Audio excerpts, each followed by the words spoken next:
Buongiorno et benvenuti pour un moment d'inspiration joyeuse. Je suis Sara Bibamashi, la créatrice de Just Be, et aujourd'hui je vous propose de partager une graine d'inspiration autour de la colère.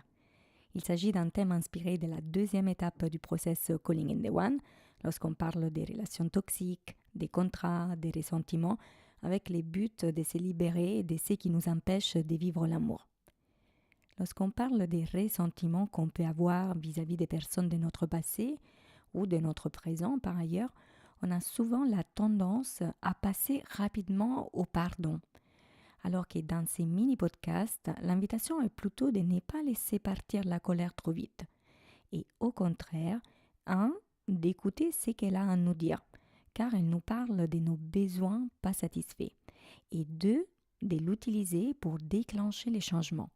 En effet, la colère est l'énergie du changement. Elle nous permet de prendre des risques, de faire les choses différemment et en dehors de nos vieux schémas. C'est ce qui va nous mettre en mouvement. Si vous ressentez de la colère vis-à-vis d'une personne ou d'une situation, je vous invite donc à identifier ce que vous avez éventuellement envie ou besoin de changer là maintenant dans votre présent. Demandez-vous, qu'est-ce qu'il essaye de se réveiller, d'être vu? Quel est l'élan sain derrière cette colère? Et qu'est-ce qu'il est juste pour moi à propos de cette colère? Qu'est-ce qui n'est pas un équilibre et congruent avec qui je suis ou avec ce qui est important pour moi?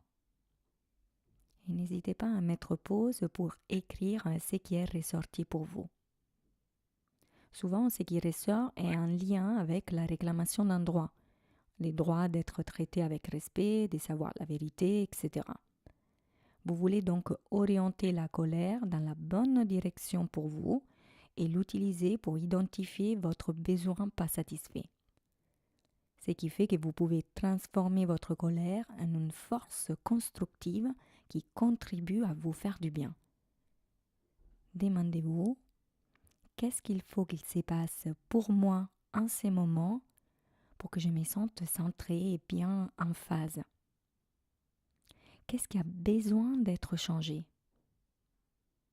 Et quelle action dois-je prendre pour restaurer une intégrité plus saine dans cette situation?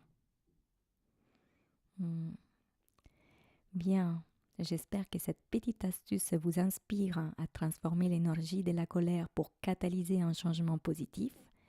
Et si vous désirez découvrir de manière profonde comment vous libérer des obstacles qui vous empêchent de vivre l'amour, venez découvrir mon site justbe.com, JUSTBE-. Et sur cela, je vous souhaite une merveilleuse journée et je vous dis à presto pour une nouvelle graine d'inspiration joyeuse. Au revoir.